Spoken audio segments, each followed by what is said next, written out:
Memang setelah membaca identitasnya, ternyata kebetulan di tahun ini anak ini berusia 18. Namun memang secara ketentuan undang pun dalam hal anak itu melakukan dugaan tindak pidana di bawah 18 tapi ternyata sudah di atas 18 tetap mengikuti ketentuan sistem peradilan pidana anak. Itu diatur di Undang-Undang Nomor 11 Tahun 2012. Seperti di pasal 20 Undang-Undang Sistem Peradilan Pidana. Jadi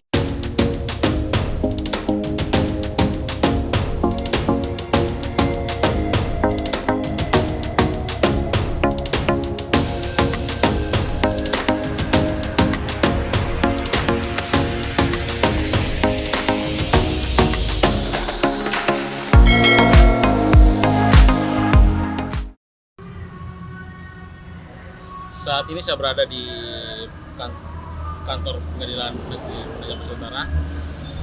Menurut informasi bahwa besok tersangka pembunuhan sadis di Desa Babul Laut Senama Junedi akan dimulai sidang perdana.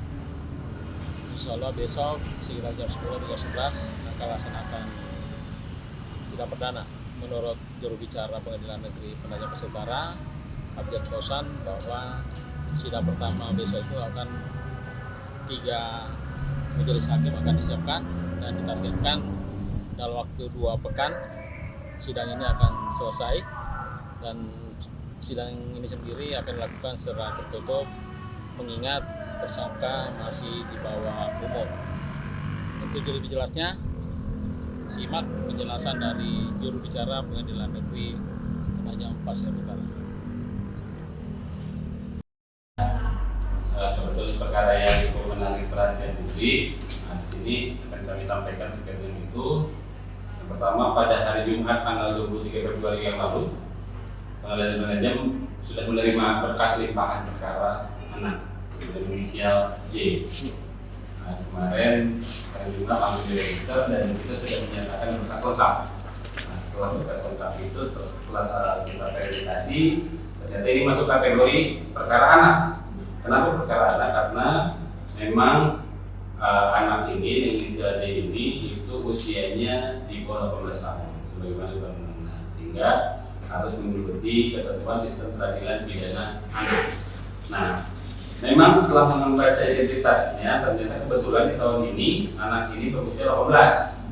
Namun memang secara ketentuan undang pun dalam hal anak itu melakukan dugaan tindak pidana di bawah 18 tapi ternyata sudah di atas 18 tetap mengikuti ketentuan sistem peradilan pidana anak. Itu diatur di Undang-Undang Nomor 11 Tahun 2012. Seperti di pasal 20 Undang-Undang Sistem Peradilan Pidana. Jadi proses beracara yang kita lakukan itu menyesuaikan dengan sistem peradilan pidana. Jadi acaranya anak. Nah, kemudian kecenderungan administrasi pelimpahan ini agak sedikit cepat untuk berkas anak ini karena memang masa tahanannya terbatas dibanding penahanan yang dewasa. Jadi prosesnya bisa lebih cepat. Kemudian berkas setelah nyata lengkap dan setelah diperiksa, Pak Ketua Pengadilan pun sudah menunjuk majelis hakim untuk memeriksa perkara ini. Biasanya sih tunggal, namun memang karena ancaman pidananya di atas 7 tahun, sehingga Ketua Pengadilan dapat untuk memilih majelis. Jadi 3 orang hakim yang memeriksa. Nah, setelah dibaca, didakwakannya dengan pasal atau dakwaan kombinasi alternatif, subsidiar dan kumulatif. Pasal-pasal yang didakwakannya yang ke-1 itu pembunuhan berencana, pasal 340 atau 65 beberapa kali. Kemudian subsidiar pasal 339, pembunuhan yang diikuti dan disertai didahului dengan tindak pidana lain. Kemudian lebih subsidiarnya pasal pembunuhan biasa yang dilakukan beberapa kali. Kemudian didakwakan juga pasal 80 Undang-Undang Perlindungan Anak. Itu klasifikasinya kekerasan terhadap anak yang menyebabkan mati. Nah, kemudian pasal lainnya adalah pasal 363 mengenai pencurian dan membahayakan. Nah, ancaman maksimalnya di sini yang tadi ancaman pidana mati, pidana seumur hidup, dan apabila penjara paling lama 20 tahun. Dan yang lain-lainnya nanti akan disampaikan pada saat sidang oleh jaksa penuntut. Itu berkaitan dengan dakwaan. Kemudian berkaitan dengan proses administrasi persidangannya. Setelah Ketua Pengadilan menunjuk hakim, kemudian majelis hakim telah menetapkan hari sidang. Hari sidangnya tanggal 27 besok, hari Selasa. Nah, ini agak dipercepat prosesnya, mungkin akan maraton, tapi nanti tergantung majelis hakim yang seperti apa.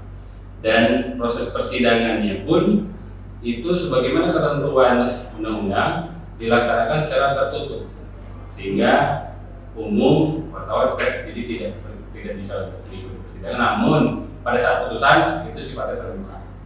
Jadi pada saat putusan akhir, jadi itu agenda sidangnya di tempat terbuka. Nah, terkait anak pun karena ini anak, sehingga pendampingan dari PK Bapas, kemudian dari penasihat hukum dan orang tua atau wali itu memang harus ada di anak selaku yang berkonflik dengan hukum ini tetap didampingi.